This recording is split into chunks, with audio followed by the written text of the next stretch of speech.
My moments and magic family, আশা করি আপনারা সবাই ভালো আছেন। আজকে আপনাদের জন্য আমি নিয়ে এসেছি একটি নতুন রেসিপি, যেটা আপনারা এয়ার ফ্রায়ারে করতে পারবেন বা বাসায় ওভেন থাকলে তাতেও করতে পারবেন। ওভেনের সাইজের উপর নির্ভর করে একটার জায়গায় 3-4টে মুরগিও করতে পারবেন। রেসিপিটা খুবই মজা হয়। চলুন তাহলে আমরা রেসিপিতে যাই এবং শিখে নিই কীভাবে এটা করব। এর জন্যে প্রথমে আমরা একটা মুরগি নিয়েছি। যেহেতু আমি এয়ার ফ্রায়ারে করবো, একটার বেশি হবে না। এই মুরগিটা ফার্মের নিয়েছি এবং চামড়া সহ মুরগি নিয়েছি। হ্যাঁ, চামড়াটা ছাড়াবো না। চামড়া সহ মুরগি নিয়ে পিছন থেকে কেটে পেটের ময়লা টয়লা সব ফেলে ভালো করে ধুয়ে লবণ ভিনিগার মাখিয়ে কিছুক্ষণ রেখে ধুয়ে পরিষ্কার করে পুরো পানিটা ঝরিয়ে নিয়েছি মুরগির। উল্টে পাল্টে পানি ঝরিয়ে নেবেন যাতে কোনো পানি না থাকে। এরপরে যেভাবে ছুরি দিয়ে দেখেছেন আমি একটু গর্ত করে নিয়েছি, দাগ দিয়ে নিয়েছি, বা বলতে পারেন পোক করে নিয়েছি, যাতে ভিতরে ম্যারিনেশনটা ভালো মতো যায়। তারপরে এতে আমি অ্যাড করেছি টিক্কা মশলা, চিকেন টিক্কা মশলা হাফ প্যাকেট। আপনি যে কোনো ব্র্যান্ডের চিকেন টিক্কা মশলা নিতে পারেন। আমি পাকিস্তানি একটা ব্র্যান্ডের ইউজ করি, ওটাই নিয়েছি। নিয়ে মশলাটা ভালো মতো বাইরে ভিতরে সব জায়গায় মাখিয়েছি, সাথে দিয়েছি লেবুর রস দিয়ে এটাকে একদম থাই মাসাজ স্টাইলে মাসাজ করছি। করে মুরগিকে ভালো মতো মাসাজ করে আমি 15 মিনিটের জন্য রেখে দেবো ম্যারিনেট করতে। এর মধ্যে আমি নিয়েছি টক দই হাফ কাপ। সেই টক দইটা আমি একটা ছাঁকনিতে দিয়ে 1 চামচ লবণ দিয়ে রেখে দিয়েছিলাম, যাতে পানিটা পড়ে যায় এবং ঠিক টক দইটা আমি পাই।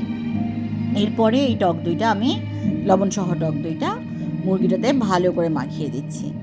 এই মশলাটা ম্যারিনেশনটাই হচ্ছে আসল, বেশি কোনো উপকরণ লাগে না। বাট এই উপকরণগুলোকে খুব ভালোভাবে মাখিয়ে মুরগিটাতে যেন প্রতিটা জায়গায় মশলাটা যায়, এটা মেকশিওর করাটাই হচ্ছে এই রান্নার ট্রিক।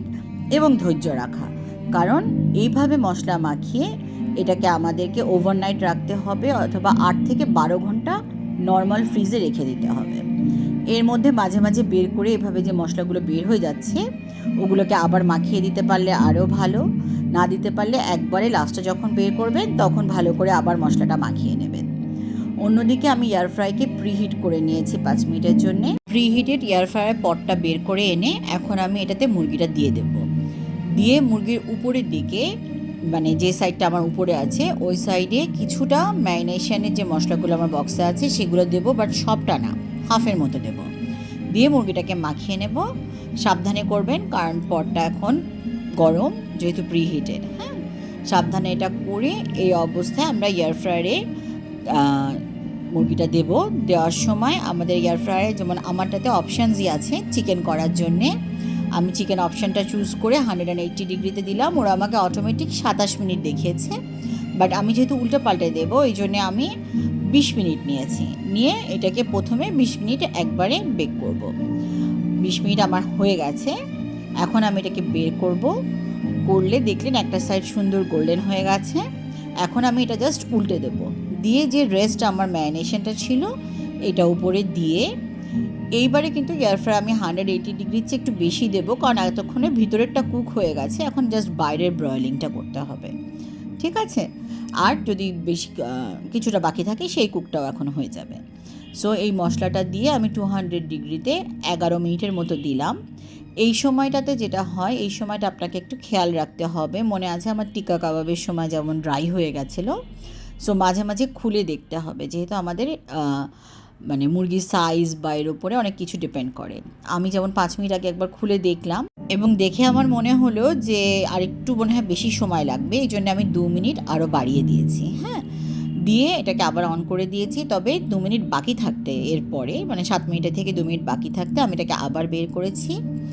এখন মোটামুটি এটা সুন্দর কালার চলে এসছে। এই অবস্থায় আমি এটার উপরে একটু ঘি ছড়িয়ে দিচ্ছি।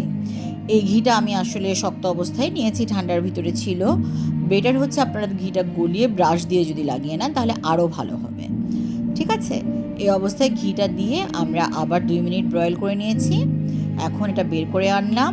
এইটুকুই তেল আমরা ব্যবহার করেছি পুরো রান্নাটাতে, আর যেহেতু তেল ব্যবহার করিনি বলেই স্কিন সহ মুরগিটা নিয়েছি, সো দ্যাট চিকেনের যে স্কিনের অয়েল এটা দিয়ে পুরো রান্নাটা হয়ে যায়।